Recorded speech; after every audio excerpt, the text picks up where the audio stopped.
So Robert Francis Prevost, who hails from Chicago, Illinois, is now the Pope, making him the first American to ever lead the Catholic Church. And so naturally, he's very quickly becoming the newest media darling, just as the media was head over heels in love with Pope Francis because he was supposed to be some kind of third world pope. They're now massively in love with Pope Leo because, as they tell us, he comes from this mixed race background. He's very pro-mass migration. He spent years working in Peru, even obtaining Peruvian citizenship. And during his inaugural speech, he even took a moment to speak directly to the people of Peru in Spanish. And by the way, he didn't extend a similar shout out to Americans at all. So it looks like Pope Leo can be trusted to pick up where Pope Francis left off, which isn't a good thing. Now, since he was elected Pope, there have been all kinds of viral posts saying that Pope Leo is a Republican, whatever that means anymore. His brother is a vocal Trump supporter who supposedly hates Nancy Pelosi, and we're supposed to look at all of that like this is a giant win. But the idea that some kind of a traditionalist right-wing pope has been elected to restore the Catholic Church to its former glory, that's all just silly, because just like when you elected President of the United States Trump, just like when you're electing a pope, you're being placed in that position to advance the interests of the people who put you there. And while it may come as a surprise to you, since we're talking about the Catholic Church, the very same people deciding who becomes the President of the United States get to decide who becomes the Pope. The Catholic Church has been subverted by Jews, just like the United States and its government and all of its bureaucracies. Just like its judiciary, just like our system of education, just like our State Department, the military-industrial complex, our society as a whole has been subverted by Jews. And this subversion has been in overdrive since 1958, when there was this highly controversial conclave in which for decades reports have claimed that a traditionalist pope was elected and then he was unelected and some Shabbos goy was installed in his place. And the 1958 conclave didn't happen in a vacuum. They didn't just elect a new pope and then never talk about it again. It actually started a chain of events that changed the entire Catholic Church and Christianity as a whole, actually, forever. The Vatican was taken over. It was conquered by communists and Zionists and their Jewish handlers. And then just 4 years later, in 1962, they launched the infamous Vatican II. And over the course of the next few years, the Catholic Church and its teachings became totally alien to anything that they had ever been before. Subversive members of the church power structure decided that the Catholic Church would step into the modern degenerate world and turn its back on nearly 2,000 years of biblical teachings, straight from Jesus Christ, by the way, and his disciples. A group of men in robes declared themselves the arbiters of what's right and wrong, what's holy, what's unholy, and nothing has been the same ever since. And then their example was followed by Protestant denominations to an even greater degree. Once the Catholics started taking massive step toward the left, massive step toward the Jew, Protestants like the Episcopalians and the Lutherans, well, they followed suit. Organized Christianity over the course of decades was totally destroyed. It was gutted. It was turned into a Jew worship fest. People walk into church every single Sunday, whether they're Catholic or Protestant, evangelical, non-denominational, Calvary Church, Calvary Chapel goers, and they're told to get down on their knees and worship Jews. Worship Israel. Hope and pray that the chosen ones will accept you and beam you up to heaven someday because, after all, according to these traitors, Christians only exist to serve the Jew. And it's really important that everybody remembers the Catholic Church is more than just a church. This isn't some non-denominational social club like Calvary Chapel. This isn't like meeting up in an old abandoned grocery store every Sunday. The Vatican is an institution. The Vatican essentially is a government, and it functions like one. And according to people who are very well versed on how it all works and on all of the history of this topic, things took a very dangerous, very anti-Christian turn back in 1958, and nothing has been right since. Gary Giuffre is one of these people. Gary has been collecting information on this topic for over 60 years. He's an expert on this topic, and he joins us now. Gary Giuffre, thank you so much for coming. We appreciate you being here. Well, thank you for having me, Stu. Appreciate it. How dangerous is this Jewish subversion of the Catholic Church and the installation of whoever it is that they want to declare as Pope? Well, it's absolutely deadly for the entire Christian world, not just for Catholics, but anyone who wants to follow Jesus Christ. He's being misled into what that means by something that calls itself the Catholic Church, but in fact is a counter church. It's an imposter church, a counterfeit church that has ensconced itself in the visible structures of what was once the Catholic Church. The real Catholic Church now is scattered into little communities, sometimes in people's homes. In my case,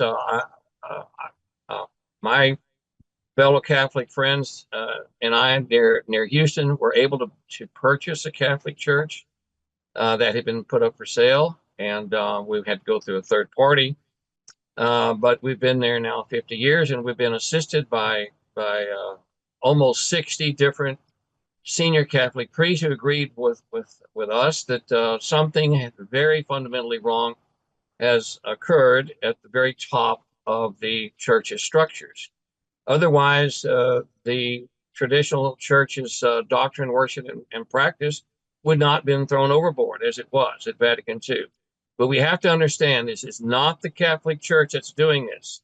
Since the moment that John the 23rd appeared on the papal balcony on the night of 28 October 1958, the visible structures of the Catholic Church have been commandeered by the Synagogue of Satan and its Masonic enablers that run most of the Western governments around the world. This okay, was not Gary, a Soviet, my detractors and your new detractors and those that you've accumulated over the years, they're going to say that this is anti-Semitic, that it's conspiratorial in nature. But I want you to break down the evidence that backs the claim that the Catholic Church has been subverted by Jews. Okay, so I'll have to go back to 1957. I first started collecting information on Joseph Cardinal Siri, the Archbishop of Genoa, when I was given a copy of the American Weekly magazine for March 17, 1957. It was called The Next Pope. And the author, Jim Bishop, famous author of the book, The Day That Christ Died, profiled certain cardinals, but among them prominently was Joseph Cardinal Siri. And I won't go into all the background because we have limited time, but it was known that he was the personal choice of Pope Pius XII. Okay, so fast forward to the following year, and in fact, he was elected. Okay, how do I know that? Because I interviewed Father Jean-Marie Charroux in London, England, who was an intelligence officer and diplomat for the Vatican, had actually been brought on board by Pope Pius XII himself. And he would not admit to me whether or not he was inside the conclave, but he said that Siri was elected. He accepted office. He took the name Gregorius XVII. And within just minutes after the cardinals started lining up to pay their first obeisances to him, a threat was brought to bear against him. What was the nature of the threat? A hydrogen bomb on the Vatican. Now, while this is going on, conclave ministers are burning dry straw with the ballots, putting up white smoke to announce to the world that a pope had been elected. And this went on for 5 minutes. I mean, it was announced by Vatican Radio, by Father Pellegrini, that a pope had been elected. It went on for 5 minutes. All of a sudden, after 5 minutes, around 6 p.m., gray smoke started to come out. And then the white smoke returned. And then more gray smoke. And so, and then finally white smoke and gray smoke again. Well, what was causing this?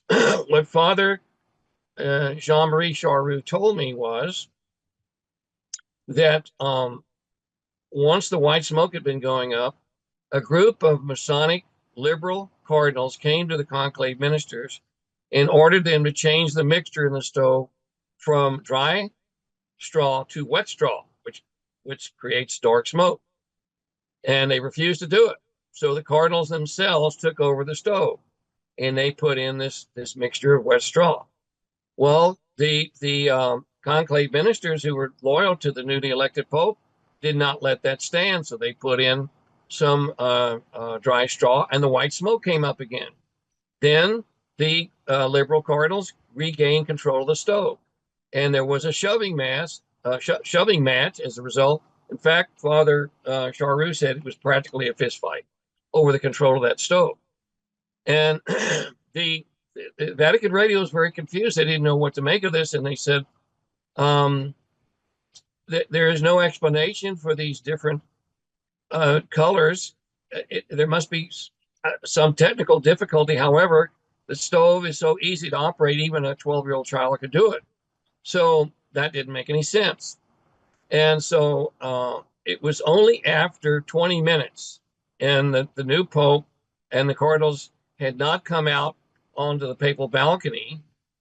And in fact, the lights in the apostolic or the hall of benedictions had not come on yet. That the people thought, well, maybe there was some mistake. However, that could not discount the fact that, as reported by the United Press International, there were cardinals and secretaries of the cardinals appearing at the windows of the apostolic palace, waving handkerchiefs to the crowds below. And this was seen, and this was a clear indication the Pope had been elected. And the people were yelling, Bianca, Bianca, viva il Papa, long live the Pope. And yet no Pope ever came out. And so they had to wait another 2 days before another plume of white smoke came out. And then the people were subjected to this very strange fellow, Angelo Roncalli, who turns out had been fired from his teaching position at the Lateran Seminary in 1925 for teaching the heresy of modernism.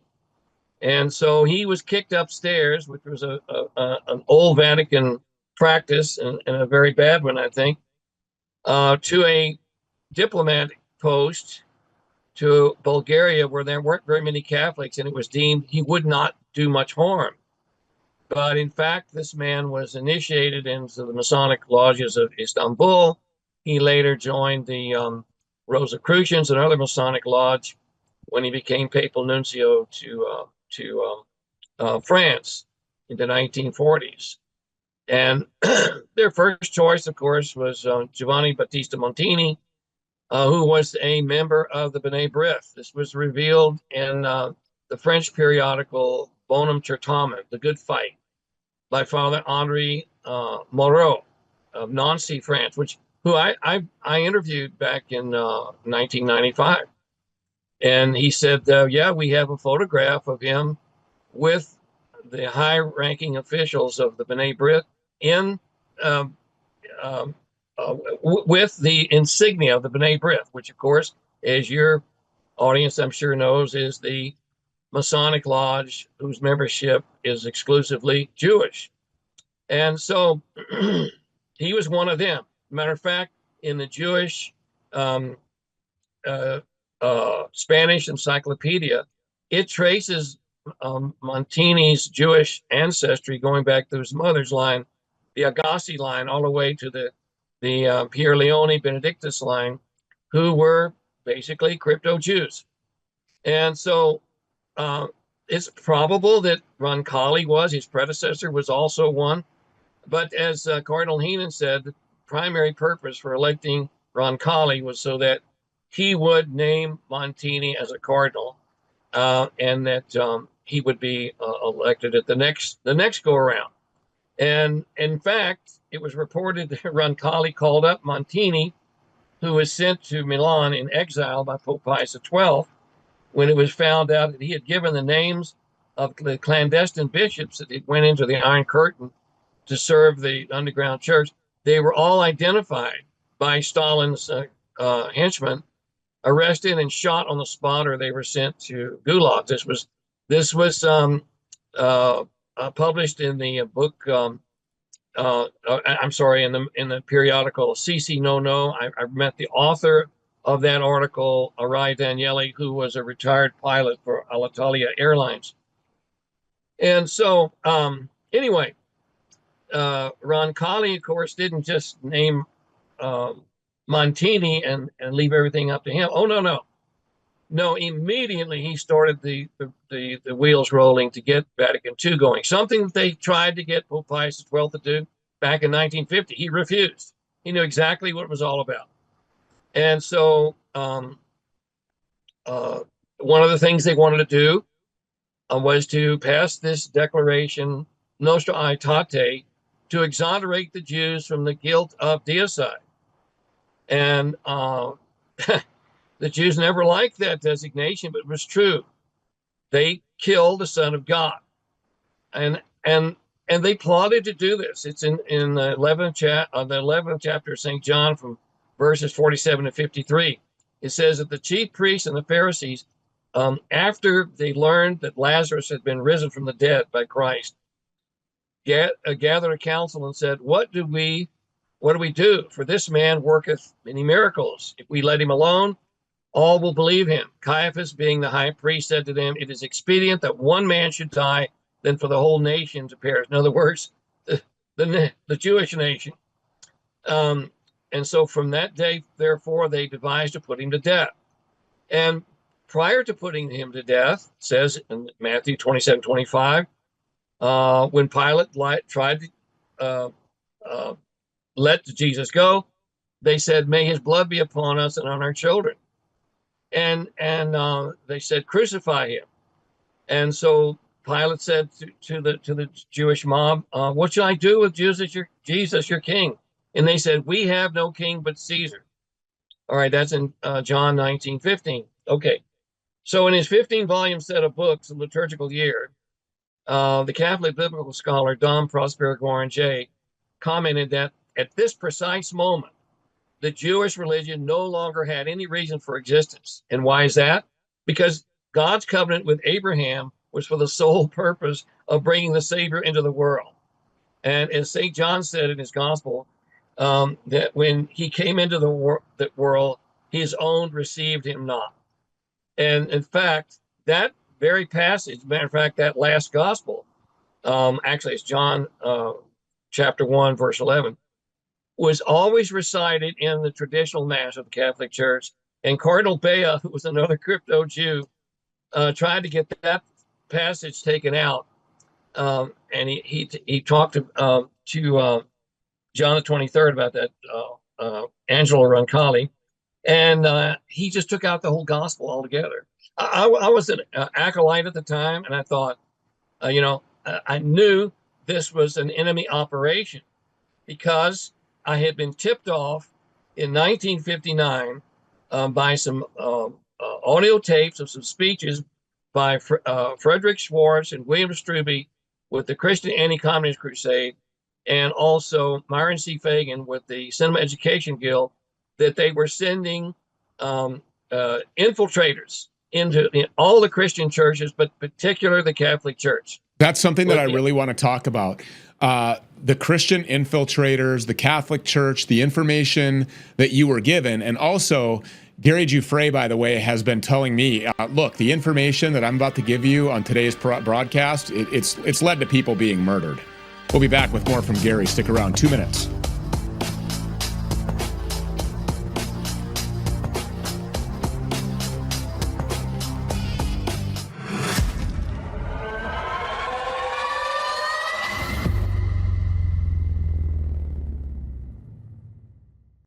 What are you doing today to refocus, realign your investments so that it matches your ethics, your American Christian-based value views? At Cortez Wealth Management, we want to create a solution that we can avoid the CBDC, can help you with your retirement, get you a reasonable rate of return, not fund China or any other communistic countries, and number 5, work with a God-fearing fiduciary that has your best interest and that we can honor God, country, and family. There's nothing we wouldn't do for our pets. They're like our children. Our friends at Pet Club 24/7 have developed natural products that contain the most potent strain of a mushroom that's been used for thousands of years to help support the immune system. So visit their website today to discover how they're changing the way that pets and their parents are being treated for the better. So RFK Jr. is heading up Health and Human Services, and of course we have Elon Musk, who's heading up DOGE, the Department of Government Efficiency, looking into all of the unnecessary spending. How about we look into spraying the skies with poison? How about we look into weather modification? Yeah, it's not a secret anymore. We've all seen them spraying the skies. You can go outside and see the perfectly crisscrossed patterns. This mysterious fog that appeared, you guys remember that? People were just getting sick all over the place. Bioweapons being sprayed in the sky. We've seen graphene oxide samples, and now deadly bacteria is found in this deadly fog. You're getting poison everywhere. And so, of course, the old playbook is make it impossible to get real treatments that actually help you and instead push you to big pharma, scare the hell out of you, and make you go get a deadly injection. No, not anymore. Remember ivermectin? It was hard to get to. Remember hydroxychloroquine? It was hard to get to. Doxycycline, dexamethasone, all of the things that actually treated people that were demonized by the murderous press. It's all available right here, right now, in the emergency kit that I've been telling you about. Get the ivermectin, get the hydroxychloroquine, the dexamethasone, get it all right here in this travel-size case. It's ready to go. Guidebook for safe and easy use inside of this thing, putting urgent care right at your fingertips. Plus, it includes the immunity-boosting Z-Sac nutraceutical, giving your body the extra defense that it needs on the daily, whether it's a sudden bacterial infection or a bioweapon attack, maybe a respiratory illness or something more severe. The Z-Kit has you covered. The purchasing process is fully digital. All it takes, just fill out a quick little digital form. Within 1 to 2 weeks, your kit arrives at your front door, just as mine did at mine. Don't let illnesses and bioweapons catch you off guard. Order your Z-Kit right now at the famous zstackprotocol.com. Go to zstackprotocol.com and then use code SPN to save up to $48 plus get free shipping. Up to $48 off plus free shipping for this. It was hard to get ivermectin, remember? It probably will be again. Hydroxychloroquine, dexamethasone, doxycycline, all of these things are included right here, plus a guide for safe use. Go to zstackprotocol.com and use the promo code SPN. $48 off plus free shipping, and because we're America first and America only, it's available to American residents only. zstackprotocol.com.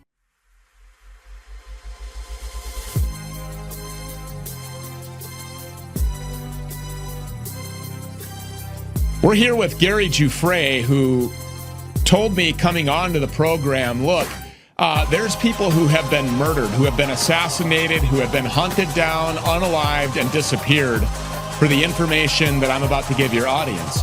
So yeah, normally we run these segments about 16 to 22 minutes, depending on DirecTV and Dish Network and their ad break requirements. We're going to blow through these because we want to keep Gary with us for the entire hour. There's a lot to go through, Gary. So you learned of this information, of this infiltration, and then what came next? What came next was I showed up to serve at the Mass. I was an acolyte at our parish on the 1st of, I was actually 2nd of January, 1961. And the pastor came into our sacristy. This is the room where the altar boys put on their cassocks and surplices.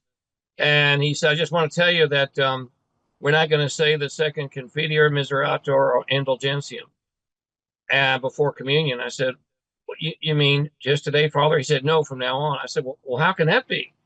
He said, well, somebody figured out those prayers were a needless repetition because they're offered also earlier in the Mass. I knew this was bunk. I knew this was false. And I knew where it was coming from. I tried to reason with him. But, you know, I'm like 12 years old. He's in his 50s. And I said, well, Father, I mean, it's been like that for centuries. How could that be changed? He said, I just do what they tell me. Okay, so fast forward 3.5 years. And by this time, I'm 14 and I'm about ready to graduate from the parish school. And it's announced that the church was no longer going to say the prayers after Mass for the conversion of Russia.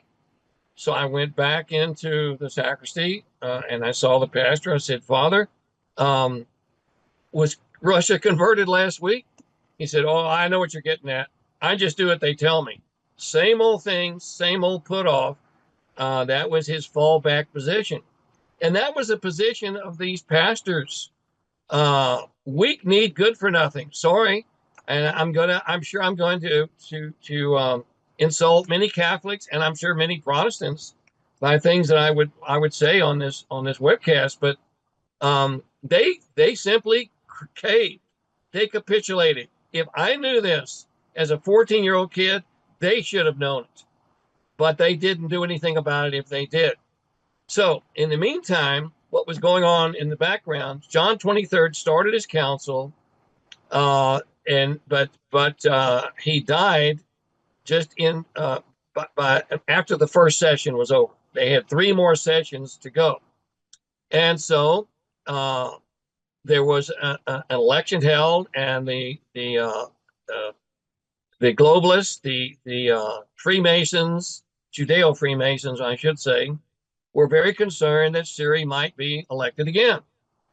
And so on the 20th of June, 1963, indeed he was elected, but this time not with a unanimous vote. So he said, before I give my acceptance, could we vote my election once more, so that all can join in and so that I can rule the church with a more important majority. And Cardinal Tisserand, who was the dean of the Sacred College of Cardinals, very important cardinal, and who Bishop Basil Flavich of Regina, Saskatchewan, told me was Jewish on his mother's side. She was a Russian Jewess. He said, no, time out. We'll reconvene tomorrow morning. So he he illegally left the conclave, got on a taxi, went across town to confer with the B'nai B'rith. This was also written up in Bonum Chertamen. And then he met with the B'nai B'rith to announce to them the election of Siri. Now, this was finally revealed, this meeting, by Prince Scortesco, who was a German cousin of Prince Borghese, and he was part of the group of lay nobility that guarded the Vatican. When the dean of the Sacred College, though, wants to bolt and leave, there's very little they could do about it. But he knew he had left. And so he said during the conclave, the cardinal left the Sistine Chapel, met with the representatives of the B'nai B'rith, announced to them the election of Cardinal Siri. They replied by saying that the persecutions against the church would continue at once. Returning to the conclave, he made Montini to be elected. Now, let's think about this.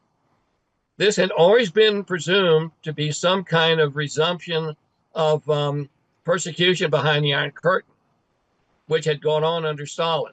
But Stalin had died 5 years before, and there were things that were happening that were somewhat hopeful, which I'll get into in a minute. But in any case, this Prince Paul Scortesco, who had written about this, he was planning on doing something more comprehensive in the way of an article or a book. And before this could happen, too many people knew about it, and he was killed. He was assassinated in a very, very suspicious situation. But I mean, the police covered it up and everything.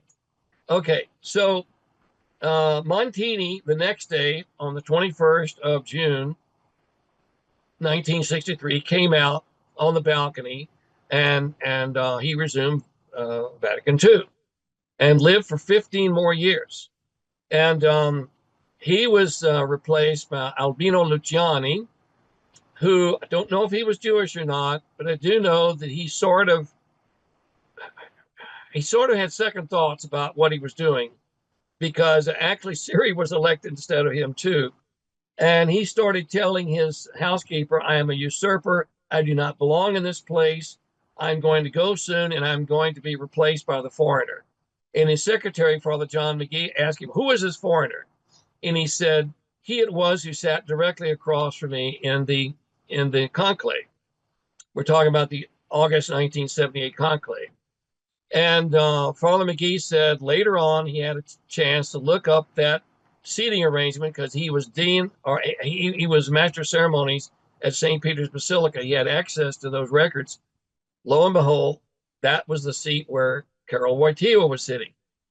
And he usurped the chair because, I mean, all of these guys were put there through the instructions to the cardinals from the B'nai B'rith, every single one of them. And as I said, the B'nai B'rith said that the persecutions against the church would continue. But this was not going to be from the USSR, because the B'nai B'rith had no office in the Kremlin, no office in Moscow, no office anywhere in Russia, but their international headquarters is in Washington, D.C. And they have been involved for many years with the U.S. State Department in the common cause of what? Combating anti-Semitism. Now, anti-Semitism here can be replaced with the word Catholicism, because there is nothing more antithetical than Talmudic Jewry than Catholicism. And there were no leaders that were more inimical to the Jewish agenda than were the true popes. Just go back to 1948, when the Zionist bandit state was established at gunpoint, with arms and bombs and tanks and guns supplied to the Zionist killers by the United States. What leaders condemn this slaughter of Palestinians? Can you tell me the name of one politician, at least in the West? Now, the Arab League condemned it. They did. But what leader? Only one, Pope Pius XII. Three times. He had, there were three declarations in Multiplicibus Curis on October 24, 1948, in which he issued prayers for peace in Palestine. That was the second time. The first one was Auspicia Quaedam, and that was May 1st, 1948. Again, prayers for the solution to the problems in Palestine. And the third time was Redemptoris Nostri Cruciatus, and that was on the 15th of April, 1949, which was an encyclical on the holy places in Palestine. The Jewish IDF had come and taken over the Cenacle, where the Last Supper was held by Christ and his apostles when he established the Eucharist and the priesthood, and they turned it into a dance hall for IDF soldiers. And so they were doing this to Christian shrines all over the Holy Land, all over Palestine. He was the only leader to condemn this takeover by the Jewish bandit state of the Holy Land. I can't imagine why only one leader would speak out against this. Why? Because all of these leaders had already been blackmailed, bought off by the synagogue of Satan. So what kind of blackmail operations were they using at that point? The same that we now see? The same kind that were utilized by Jeff Epstein. Same kind of deal. It's been going on. So they were sexually compromising leaders of the Catholic Church long before they were sexually compromising leaders of the American government apparatus? Well, I would say that they were going on simultaneously. I mean, it's now known that Woodrow Wilson was blackmailed into getting us into World War I. Yeah, that's right. Malachi Martin, who was a crypto Jew, who wrote a number of novels that were thinly veiled histories of what was going on. He was on a book tour, and I think it was either the Encounter or Jesus Now. I think it was the Encounter, and he was interviewed by Benjamin Kaufman for the Cincinnati Enquirer when he was going through Ohio. During their interview, he happened to mention that during Vatican II, he was working for Cardinal Bea, and he said he was given certain provocative duties to get the cardinals and the bishops to do certain things that they didn't want to do, that Pope John XXIII wanted done. And he said, and I'm quoting him, "I dangled long closeted skeletons in the faces of the cardinals and watched them sweat. It was heady having that kind of power, and I began to enjoy it." And so, yes, there were skeletons in the closets. What a sick individual. I mean, to take enjoyment in that and to say that. And there are still Catholics that lionize this guy as a great defender of the faith. He was an agent provocateur of the synagogue from beginning to end.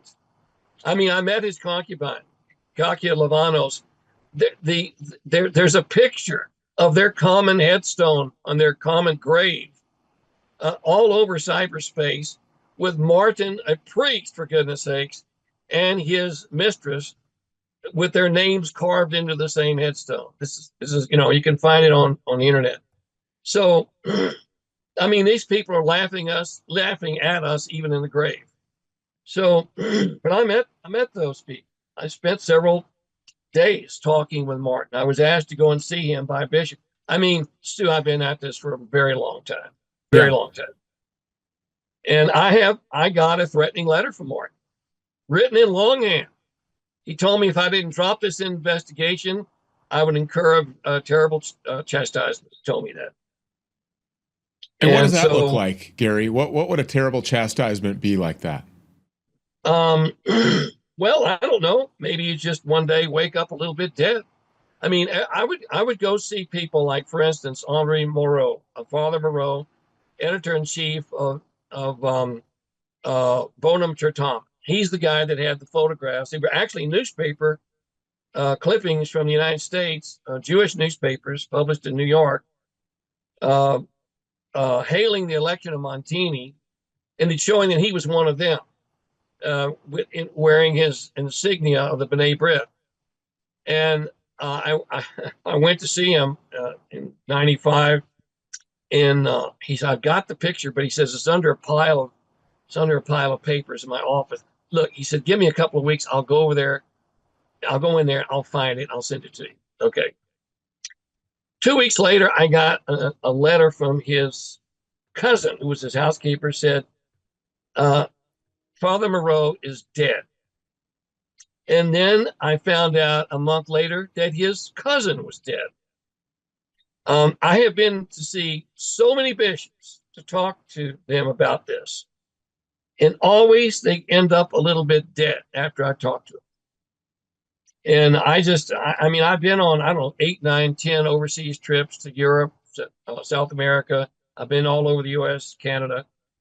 And trying to get them to talk is like trying to extract teeth from a chicken, because they will hide behind the rule of the seal of the conclave. Oh, we can't talk about anything that happened in the conclave. We're bound to silence over that. Well, that's not true. It's not true if there was a crime committed. No one is bound to cover up a crime, but they won't talk. They will not talk, and I don't think it was because of the seal. I think it's because of threats. I mean, Siri himself said, when he was interviewed about his election by Louis Remy, he said, "I am bound by the secret. The secret is horrible. I would have books to write about the different conclaves. Various things have taken place, but I can say nothing." And so he's not saying I'm bound by the seal. I took an oath to keep the seal. No. That's not what he's talking. In other words, whatever threat was sufficient to drive him off the chair was sufficient to keep him off the chair. And that's what happened for the remaining 31 years of his life.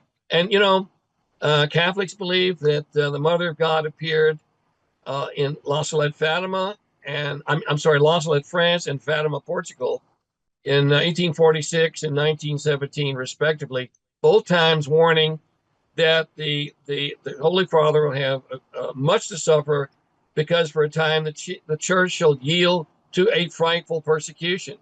And this has happened, and they cannot see it. Most Catholics, and including clergy, do not see it. And it has happened. It certainly has happened. All right. I mean, Gary Giuffre is with us, and we got to do one more break here because I'm getting flagged down by everybody that we're going over time. I want to keep you on board because no, that's fine. It's fascinating stuff, and I think that it's extremely important. Everybody understands that. We're going to get into more of what Pope Robert Francis Prevost and his agenda, supported by these Jews, is going to mean for Catholicism, for the church itself, and for humanity when we come back. More with Gary Giuffre next.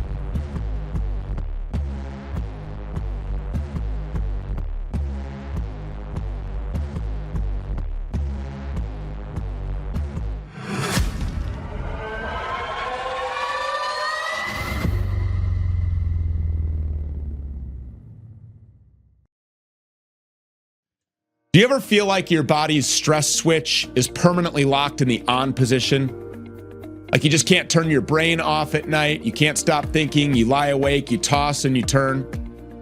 Well, that was me until I realized what the hell was going on. And it wasn't just stress alone, it was also a magnesium deficiency. And not just any magnesium, but all 7 types that our bodies need, I was deficient. So I talked to Wade Lightheart at Bioptimizers, who advertises on the program. I started taking Magnesium Breakthrough. Changed everything for me. Within days of taking it, I was falling asleep faster. I was waking up more refreshed. I was more rejuvenated. I was handling daily stress much better. Well, what makes Magnesium Breakthrough different? I asked Wade, and he explained to me. Most of these magnesium supplements only contain 1 or 2 types of magnesium.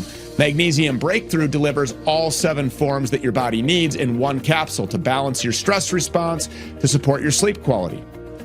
And the results speak for themselves. Over 1,500 5-star reviews from people who have reclaimed their calm and sleep and energy. And right now you can save 10% when you go to bioptimizers.com/StuPeters by just using the promo code StuPeters at checkout. They even offer a full 365-day money-back guarantee, so there's no risk to trying it. I don't bring you a product unless I take it, I use it, and it works for me. And I'm telling you, Magnesium Breakthrough, I take 2 capsules with my evening meal, never had better sleep. Never have I ever in my life woken more energized and ready to go for the day. So don't just manage stress. This is going to sound really dumb and hokey. Don't just manage stress, break through it. But seriously, go to bioptimizers.com/StuPeters, get Magnesium Breakthrough, save a bunch of money when you use the promo code StuPeters. And if you subscribe, not only will you get amazing discounts and free gifts, but you'll also make sure that your monthly supply is guaranteed. A lot of people are going to be hearing me talk about this. They're going to want to go and get it. Be there first, subscribe monthly, bioptimizers.com/StuPeters, and use the promo code StuPeters at checkout for big savings. AirWaterHealing.com is the leading manufacturer in filterless air purification systems. Whether you're dealing with pollen or mold or dust, shedding from your pet or vaccinated neighbors, mRNA spike protein shedding, AirWaterHealing.com has solutions for every scenario at home, at work, or on the go. Breathe with confidence. Don't let your air suck. Rest well knowing that your home is protected 24/7. So now you can get a unit for your home or a portable unit for on-the-go travel. That's airwaterhealing.com. Use promo code STU for 10% off when you go to airwaterhealing.com. This Memorial Day, we honor the brave and fight for the truth they died defending. Freedom isn't free, but this deal almost is. Right now, get 15% off the Stu Peters annual subscription on locals. That's less than $7 a month. While others charge $15 plus to feed you censored headlines, we give you raw truth, direct access, and real patriot power. This isn't just a subscription, it's a stand against the narrative. This Memorial Day, put your money where freedom lives.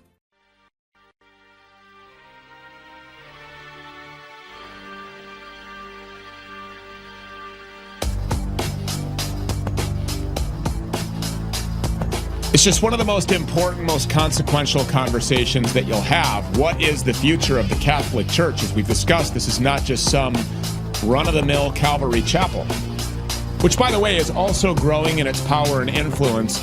And that should scare the hell out of everybody. Although we don't serve a God of fear, it should be very concerning to everybody, because you have pastors like Jack Hibbs and John Hagee and Mike Montgomery and Mike McClure.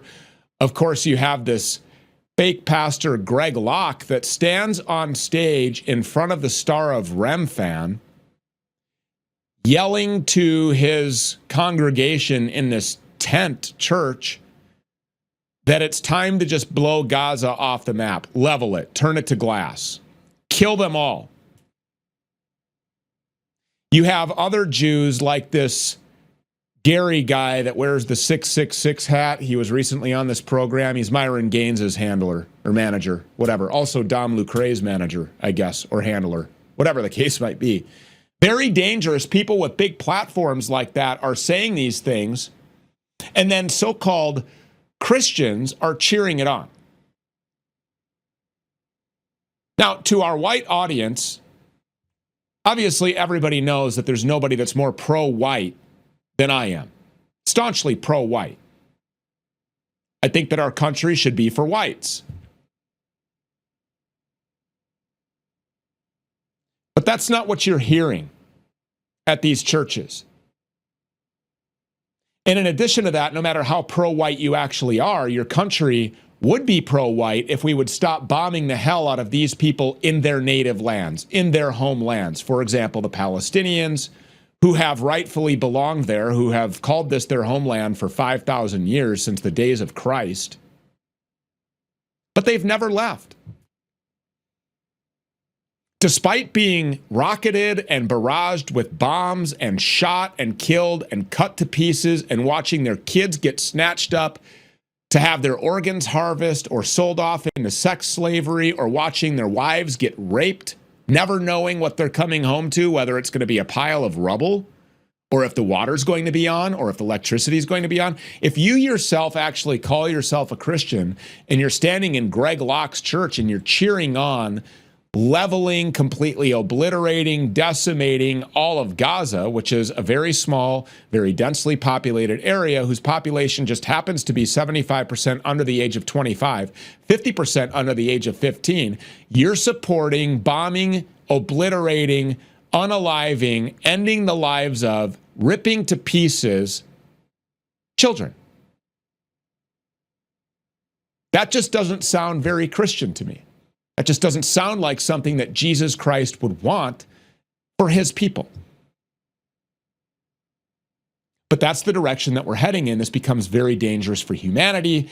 And now, as you see the uptick, and since Gary Giuffre has been studying this since the 60s, you see this major prevalence in the Catholic Church. You see this Judeo-Christian crossover, the overtaking, the subversion, the occupation of the Catholic Church, just like you see the overrepresentation, the occupation of our fake, illegitimate, pedophilic, compromised, blackmailed, installed federal government. The Trump administration, AIPAC's $250 million man.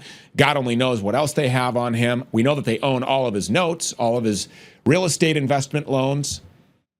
Just raise those rates by just a fraction of a basis point and see what happens to the Trump organization. We're talking billions, probably hundreds of billions of dollars in loans. It's no secret that Donald Trump was very close with Jeffrey Epstein, pictured with him at Mar-a-Lago on his jet. So it might not be just money. It might not just be the threat of, we know where your grandkids go to school, or we're going to hike up your interest rates if you do not comply like a good little Shabbos goy. It could also very well be that he is compromised in the form of blackmail. This is happening in the Catholic Church, and it's very dangerous. Gary Giuffre is back with us. What does this mean for the future, not just of the Catholic Church with, Robert Francis Prevost, but what does it mean for humanity who leans on this pillar of Catholicism, really, as any Christian denomination does? Well, I mean, subverting and taking over governments is one thing. Right. But when you take over a church, you can change the way people think. And one of the most unfortunate things that happened during the Protestant Reformation was that the Reformers hated the Catholic Church so much. They knew that the Bible had come from the Catholic Church because it was assembled under one cover at the Third Council of Carthage in the year 397 AD. Was translated from the Greek, which had gone into disuse pretty much throughout Europe, and to Latin, which was the common language, by St. Jerome in the year 402. Okay, so, but it contained in that canon the original Alexandrian canon, all the books of what was known as the Septuagint, because in 300 BC there were 70 Hebrew scholars that translated into Greek the Old Testament. And we know this is the authentic Old Testament because it was quoted by our Lord and his disciples over 300 times in the New Testament. And however, the Sanhedrin were very much dismayed over the fact that so many pious Jews realized that the person that was the perfect fulfillment of the prophesied Messiah, Redeemer, and Savior of mankind was Jesus Christ. And so thousands and thousands of them were becoming Christian. They were joining the church. they had to shut that down. So they removed from the Jewish Old Testament text 7 whole books and parts of 2 others. And so when the Protestant reformers came along, they adopted this truncated Old Testament from the 16th century Sanhedrin. Right off the bat, they became their stepsons, you might say, and so not only that, but there was something like 3,000 mistranslations they put into the New Testament, all of which was watering down Christ's message, so that then they set themselves up for something that's totally false, like the Schofield Bible around 125 years ago. And how important is that, the Schofield Bible introduction, that translation, the Noahide laws? How will the Noahide laws be enforced within the Catholic Church and then ultimately by governments throughout the West? Well, under George Bush the First, a resolution was passed announcing that the Noahide laws would be the basis of all laws in the United States. Well, one of the Noahide laws is gives a penalty for what they call idolatry, and the penalty is execution. And well, to them, a Catholic receiving Holy Communion and believing that this is the body and blood, soul, and divinity of Jesus Christ, in their eyes, that would be considered idolatry, and Catholics could be subject to a death sentence if this thing is allowed to run its course. I don't think it will be. And by the way, just so you know how many people that is, that's 53 million people, according to a census that was performed in 2024, that identify as Catholics, just in the United States, 53 million of them. Well, we would moderate that a little bit by the fact that, according to the documentary Mass of the Ages, The Perfect Storm, only, 65% of Catholics now no longer believe in the real presence of Christ in the Eucharist, in the Holy Communion. And why is that? Well, because the prayers surrounding that sacrament have all been watered down, and it's not Christ's presence in the Eucharist is no longer emphasized in this new Mass, which was written by people that don't believe in it. And of course, we don't want to offend our Jewish friends.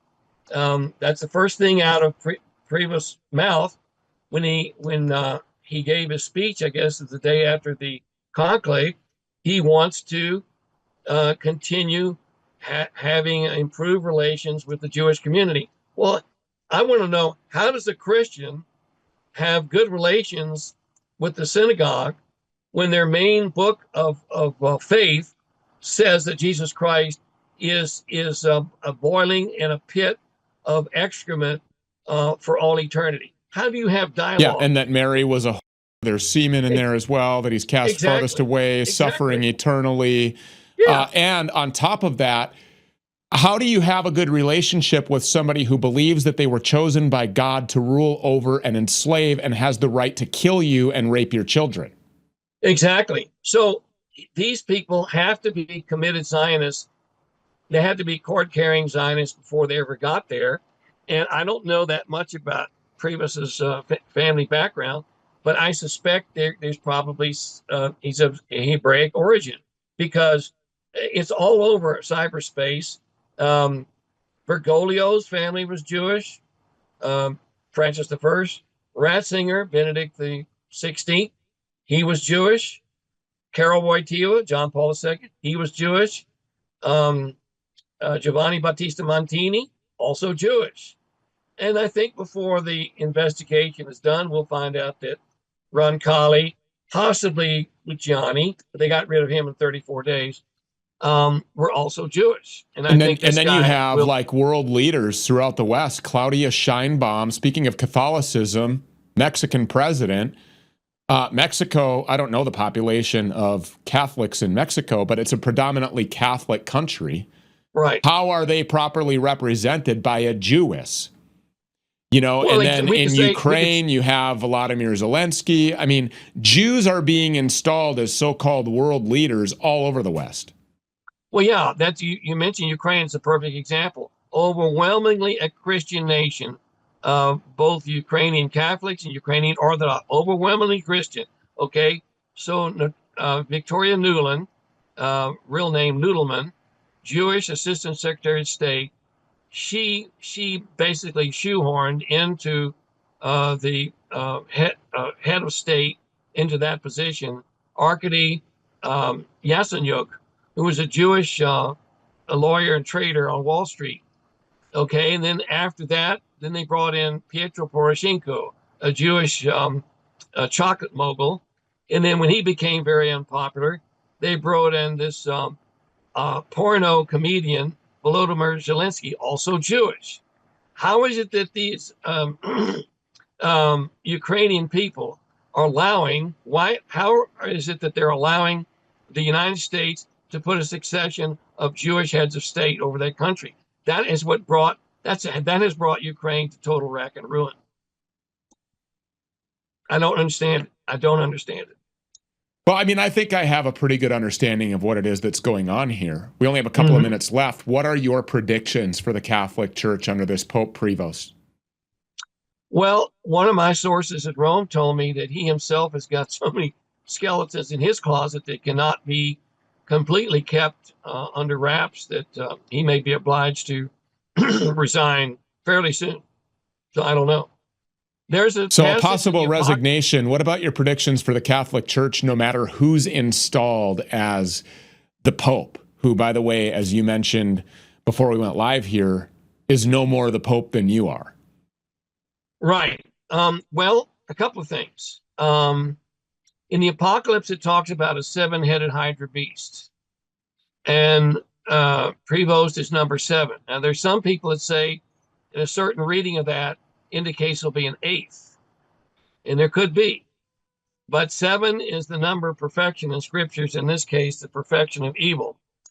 Now our own scripture scholars in I'm talking about for the Catholic Church in 1582 wrote regarding the Gospel of Matthew that there would be 3 things that would happen prior to the end of the ages, and that one of those was that the Pope would be banished from Rome, the holy sacrifice of the Mass would be abolished, and Antichrist would take control of the Vatican, and that was their interpretation of that. As a matter of fact, when the Mother of God appeared at La Salette, she said, "Rome will lose the faith and become the seat of Antichrist."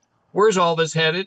This is headed to the rebuilding of the Temple of Jerusalem. Of course, it can't be built on Mount Zion in the city of David, which is a precinct of Jerusalem, because they already tried to do that 3 times and they were stopped by heaven, by heavenly intervention. There's a very, very God blew that whole thing up multiple times, just like he blew up 2 cities over sodomy, and a lot of these Jews happen to be homosexuals. Actually, Tel Aviv is the homosexual capital of the world. You're exactly right, Stu. And so anyway, so they think all they had to do was move the construction site 1,000 feet away to the ruins of the old Roman fortress Antonia, which is not Temple Mount, as they erroneously claim. But they have so many people snookered on this, even though Jerusalem has been crawling with archaeologists for 60 years, telling them, "Look, you're going to build this in the wrong place." The actual site of the first 2 temples was on Mount Zion, where you have the Gihon Springs, and you have many pieces of evidence that prove that that's where the temple was. But they want to make Christ out to be a liar. And one of those is the fact that there's this big western wall of the old fortress that they attribute to the what remains of the temple. They call it the Wailing Wall, but that's a lie. Christ said in Matthew 15, verse 2, "Not a stone should be left on top of a stone that will not be destroyed." And so for them to say, "Oh, there's still a massive wall left in place," they're trying to make him out to be a liar. they may try to do this because they need a staging area for the introduction of the Jewish king. They were planning this, and they tied this in, Stu, with the overthrow of the Pope. There was a meeting in Paris. I got 1 minute, Gary, just so you know. Okay, there was a meeting in Paris, and they said that they said we of Jewish groups, and they said we must make it impossible for Christians outside the church to be reunited with the church. They said, let's see, let us remember that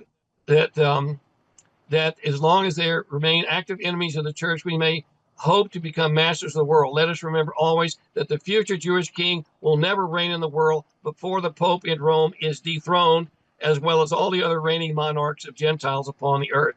That was published by the Catholic Gazette of London back in 1936. There it is. I mean, they're fulfilling their own prophecy here. Yes, exactly. The devil can fulfill prophecy as well. We see that happening in the Middle East right now.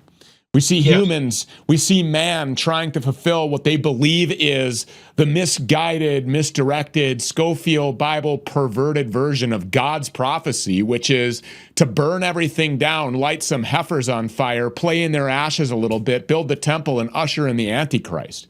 Yeah, these people are sick and they're narcissistic. Gary Giuffre, will you come back again sometime very soon? Sure. I just feel like there's a lot more to cover. I know it is.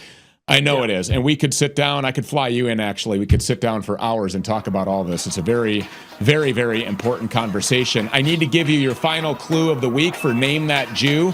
10,000 J-proof up for grabs. Your final clue coming up in just 30 seconds. Go nowhere.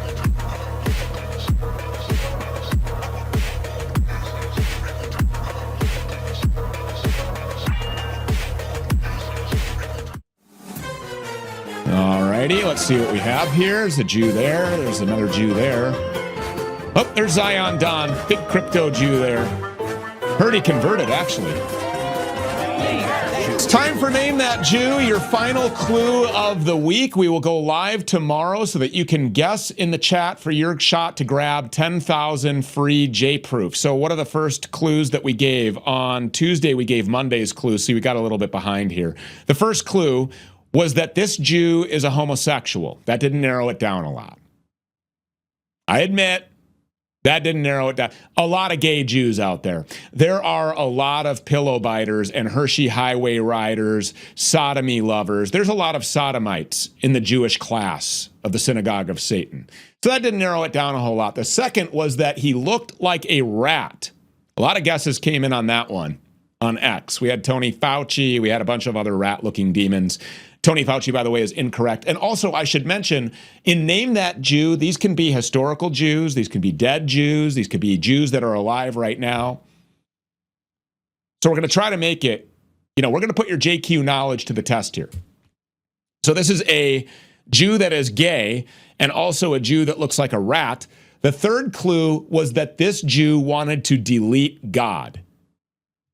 A lot of Jews want to do that too. So we haven't narrowed it down a whole lot until now.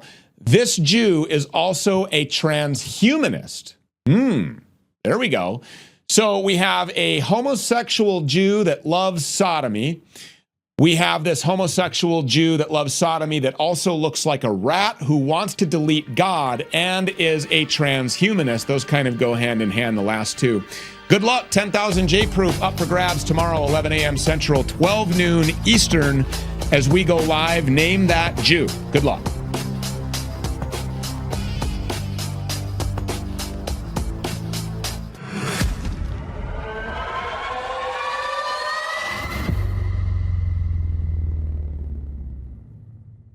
Don't let the IRS rob you. Where is your money going? Over 4 million government credit cards by federal employees were used to make 90 million transactions with no accountability. DOJ has found $4.7 trillion in federal spending that is untraceable or fraudulent. You work hard to pay your bills, and a significant portion of your money is funneled to thieves and fraudsters through the taxes you pay to the IRS. The IRS wants you to feel powerless. Be a slave that shuts up and give them your hard-earned money. But there is a way out of this slavery. Freedom Law School has been teaching Americans for over 30 years that no law requires 99% of Americans to file and pay income tax. None of their students who have stopped paying have gone to prison or had their bank account or property stolen by the IRS. Go to freedomlawschool.org today to take 7 steps to freedom from IRS deception, robbery, and slavery. For freedom, go to freedomlawschool.org today. Are you using your phone, or is it using you? Rise above mass surveillance and discover a phone that protects your privacy and communications. Above Phone does everything your old phone does, without tracking you, while giving you complete control over your phone and apps.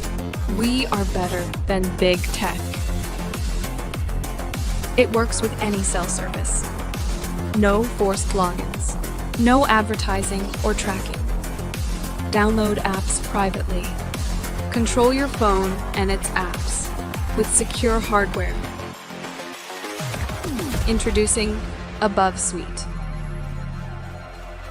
Includes a VPN, private email and calendar, private chats, video calls, internet phone, and a search engine.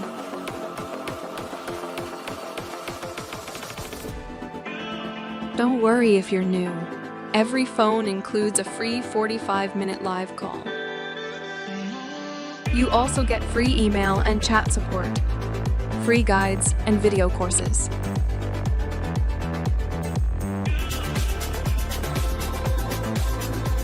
You have the power. Rise above with Above Phone. AbovePhone.com.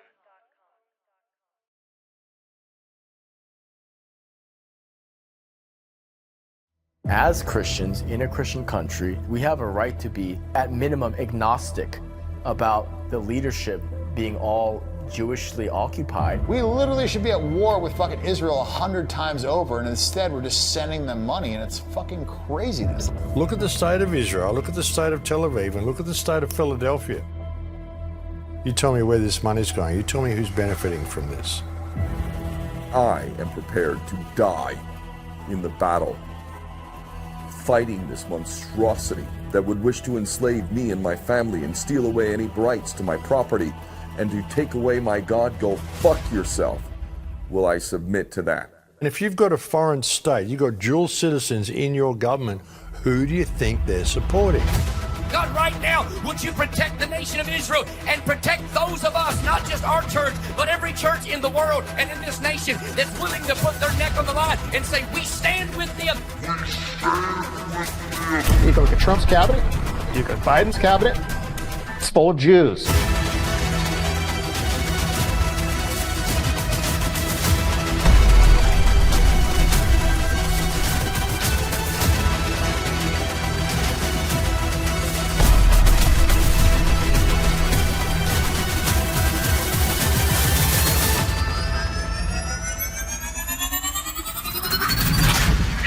I have a black friend in school. I have nothing against blacks.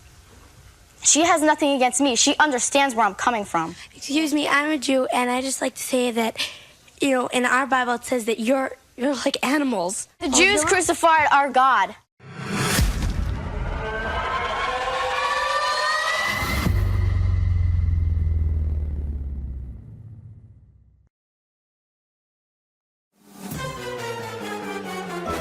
Here's the part of the day everybody's waiting for. Look at all those Jews. Ooh, there's a subversive Jew. It's time for Name That Jew, brand new game show here on the Stu Peters Network. Your chance to walk away with 10,000 J-Proof tokens every single week. All you have to do is name that Jew. Name that Jew. All right, so we've given out 3 hints, 3 clues for the current Jew. The first clue was this Jew is a homosexual. That didn't narrow it down a lot. He's a gay Jew. He's a fudge packer. He's a pillow biter. He's a Hershey highway riding, homosexual, gay Jew. That didn't narrow it down a lot, so we went with hint number 2. The second clue for this Jew was that he's got a rat face. He looks like a rat. When you compare this Jew, this homosexual Jew, to any other Jew or any other human or animal, whether it be farm animal or marsupial, it looks like a rat. So this is a rat-faced homosexual Jew that wants to eliminate God. That was the third clue. This Jew who's a homosexual wants to eliminate God. That covers about 6 million Jews, I think, that are alive right now. But the fourth clue, which should help to narrow it down a little bit before we give all of this J-Proof, 10,000 J-Proof away tomorrow, which, by the way, J-Proof is on its way up. We're going to talk to Carlos Cortez about that momentarily. An expert, independent fiduciary with Cortez Wealth Management who did a complete analysis on this thing in real time just last night. But the fourth clue, this homosexual rat-faced Jew that wants to eliminate God is a transhumanist. So he is a homosexual rat-faced Jew that wants to eliminate God and is a transhumanist. Good luck. Your shot at 10,000 J-Proof when I go live right here from Stu Peters Network headquarters.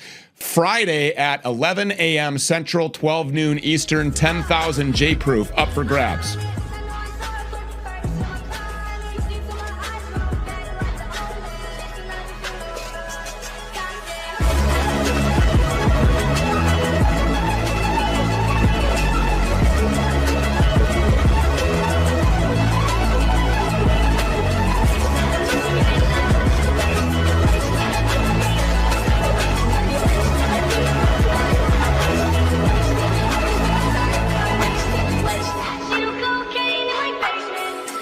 We'll get right into this. All glory to God Almighty. We'll get right into this chart, take a look at what J-Proof has going on here today. We listened to Carlos Cortez last night as he said, well, look at this. I got it on my trading view. I got it on my trader view. I'm looking at green. 55 million right now, but we have some things going on, Carlos. I was talking to you a little bit about a market maker that seems to be working over here. Now, sure. I've spent some time looking at enemy wallets. And this morning, to protect our people from basically a pump trap is what it looked like, because these people started buying in. I'm like, okay, well, this is what Carlos was talking about. But then I noticed that 2 of the wallets that were buying in, they weren't organic. So I went and ran the Soul Scan. I looked at their history in J-Proof, and I see these are the 2 Jews that took us from 200 million on Easter Sunday. Well, first of all, they helped to take us there. And then they were the ones that nuked our chart, took us down, tried to keep us down. But this market maker has been busy this morning, who obviously also identified these enemy wallets. And so when these guys bought like 3,300, the market maker, boom, sold 3,300. These people bought 6,500, boom, our market maker sold 6,500. These people bought 2,800, boom, our market maker sold 2,800. So we probably would be at about 70 million right now, which would be exciting. And that would be exciting for our people. And then our people will be like, oh my God, it's going to pump. Now is the time. It's going to go to 100 million, 200 million. This might be the 10 cents. This might be the dollar. It might go all the way to $1 billion. Who knows? They get sucked into the pump trap because they see it starting to go. And then these enemy wallets, these Jews, they just sell. Boom. Massive sell-offs, nuke it, demoralize everybody, and then go to the internet and start talking shit again. So it's great to see that in our community of Chads, we've got this base Chad market maker that is like handling these Jews. Yeah, I love it. And basically what you eloquently described there is you have an anti-manipulation strategy. And that just goes to show that the community is based. The community is actually relating to the actual coin and to the project. So it is like the safest, riskiest asset out there. It is it's an anomaly, Stu. And honestly, if I look at the 1 hour chart, I did that 5-minute analysis yesterday because it was right before dinner, and I was just checking it before my wife says, "What's going on with J-Proof?" I knew that question was coming over dinner, and so I said, let me just break it down, because probably Stu wants to know, as well as Sally wants to know, and all my friends that got in. What's going on with J-Proof? What's going on with J-Proof? And so I actually did that video so I didn't have to repeat myself. So here on the screen right now, we have in real time, this is the 1 day. that we're taking a look at right here. Yep. And I see that that's on green right now. You did send me over some other charts that we'll take a look at here in a minute. But what are you seeing right here? Sure. So we have pretty much almost a touch and go or a cup and handle. Some people call it cup and handle. And if you see that big Easter rally on the left-hand side, and then it comes down, and then it goes into a line pattern. And this line pattern, basically, whenever you see this line pattern, basically it means it's kind of like a bouncy ball going in the hallways where the bouncy ball has all the momentum, but there's a ceiling and the floor. And once the bouncy ball ends, it has to find a new home. Or the hallway ends, or the momentum in that bouncy ball loses momentum. And so it has to find a new home. Whether it dies or goes up an elevator shaft. We have no idea. And so what that happens there in that chart, you'll see that the next bar after that line, it shot up. It caught up momentum. And then the following caught up another momentum. And then boom, all the FOMO investors came in and brought it up to a new price home around that 10, 11 spot. And then it did another line pattern right after that. And after a line pattern, there's always a breakout after a consolidation. And so what we're seeing right now, since the recent sell-off this past week, you see a huge green bar on a daily. Now you see it on the 1 hour and the 4 hour. And so now we're starting to see the line pattern form again and then rally back up to its new home, its new price home. I'm still all right, you sent us over some images that are in real time right now. So if you want to take us through these, what are we looking at here? Yeah, so okay, so we have a 1 hour there. That 1 hour basically says, hey, I have green traffic lights on the bottom, very, very bottom. It's all green. That's our short-term, mid-term, and long-term momentum on a 1 hour chart, saying there's a lot of surge going up. And on the top right, I have a buy or a sell signal called a bearish power. So there's a lot of momentum going up. I saw this yesterday, Stu, on a 4 hour. And I said, this is going to bleed until tomorrow. And now this is the 1 hour. It looks good. If you pan over to a 4 hour, which I love, the 4 hour still shows bearish. However, you see the traffic lights on the very, very bottom turning green.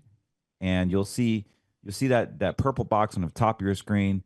There's a little green speckle there. That is showing me that there's power behind that. After that death cross, there's huge surgence coming up. And that is on the 4 hour. So what do you attribute this to? What makes this happen? It's just momentum. That's all it is. No, I understand that. But how did you know? How does your software know in advance? How does it know that this is going to happen before it happens? That's what I just don't understand that. Yeah, so AI is a huge thing. AI could be used for good. It could be used to scan the evil Luciferians on Wall Street, the manipulations. Oh, so if we can see this, so can these Jews. Yes. But we're ahead of the retail investor. We're ahead of pretty much. This software is going to track the banks, like what the banks are, the hedge funds, all these institutions. They use this type of technology, and so. What is amazing is I get to see what the banks see, and I get to preach the financial gospel to our audience. And this is why Scriptures in Wall Street, this is why these charts are so powerful, is because I literally speak exactly what is happening right before it happens. All right, so we got bullish power here. Mm-hmm. We've got bearish power here.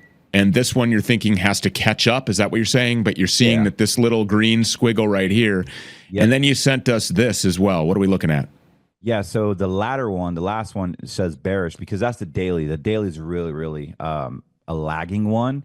However, it is a very, very good anchor on what the 1 hour and 4 hour does.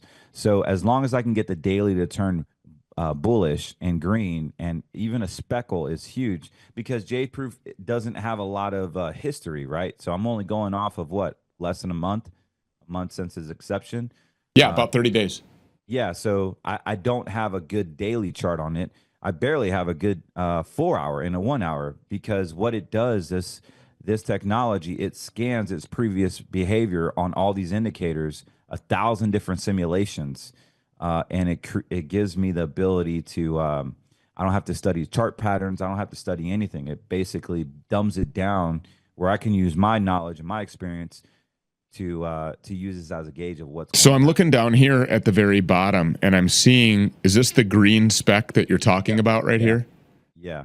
So once that turns green on the top, middle, and bottom, look out. Look out.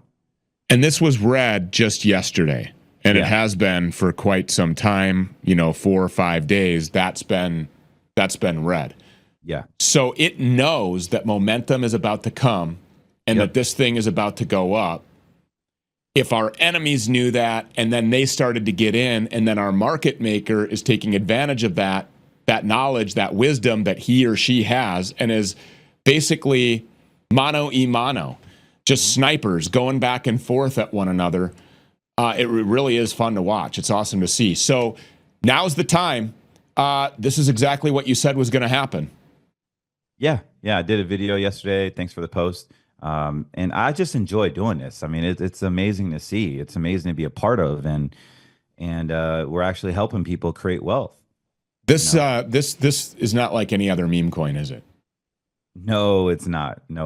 First of all, what do you attribute that to? I mean, you keep saying that this is different, that this is acting more like a stock, that this is not typical meme coin activity or crypto activity. What is that? What do you mean by that?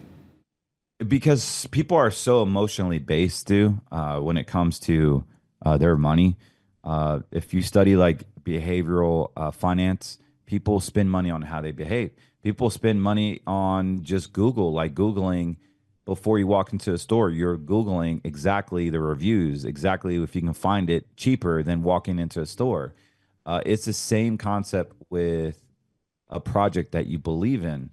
I guarantee you, like half of the conservative movement are only going to look for veteran-owned businesses if they want their yard worked on, if they want a painting service to paint their house. It's the same thing with money. They want to associate something that they believe in, that they can invest in. And that is just the average consumer. And so when you have a project that hits home, that is base, that is transparent, you take all the manipulations out and it aligns with what you believe in. Like, who doesn't believe in the New World Order? Like, I was taught that as a kid, as Assemblies of God, Pentecostal kid. My father's a pastor. He talked about the New World Order, like how there's a whole principality that is here to destroy us. Like, it's biblical, the one world government. And we see that. And this is just an awesome project to fight against the evil Luciferians that are out there. Not to mention that there's a whole lot of control in having the supply that I have, and the enemy not being able to really do much about it. They can't tank it. They can't get rid of it. They can't make it go to zero. Amen. They can't fuck with us. It really is J-proof. So there it is. That's the chart that we were looking at this morning. Also want to introduce you to CortezWM.com, Cortez Wealth Management. That's Carlos. If you didn't see his review on J-proof, his predictions last night, it's doing exactly what he said it was going to do. Just like all of the other shot calls that he has made on this network. I mean, this guy has come in here from the very beginning and said some pretty hyperbolic, pretty outlandish stuff that raises an eyebrow. And then it happens. When Bitcoin was over 100, he told me that it was going to dip below 70. Guess what it did? I didn't believe that. He knew where the bottom was. Boom, goes back up. Then I come to find out, wait a second. BlackRock has trillions of dollars in Bitcoin. They just bought hundreds of millions of dollars on multiple occasions over Easter weekend and Mother's Day weekend. Really? BlackRock. That's what's going to make J-proof the only currency for this movement. Where else are you going to go where you know the guy? You know his values. You know his integrity. You know his spiritual beliefs. You align with the morals of this platform and this movement and this army.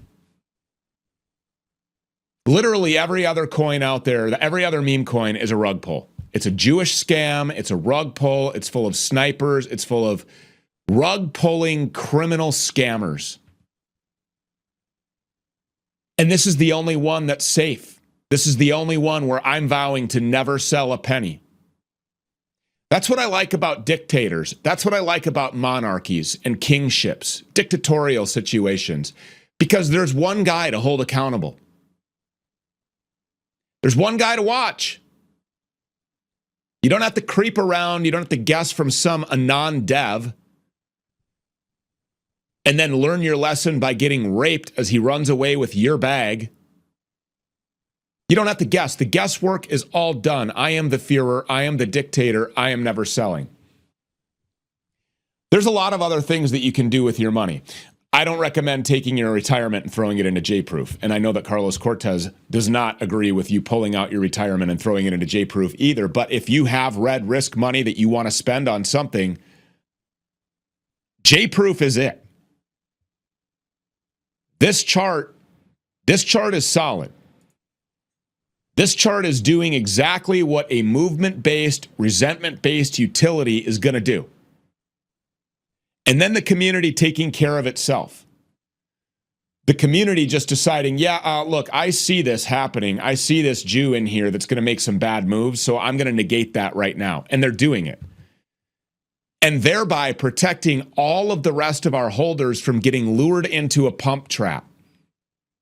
Knowing that there's people out there that are watching these wallets, then going and looking at their history, then going and looking at their wallet on the soul scans. What other tokens do they hold?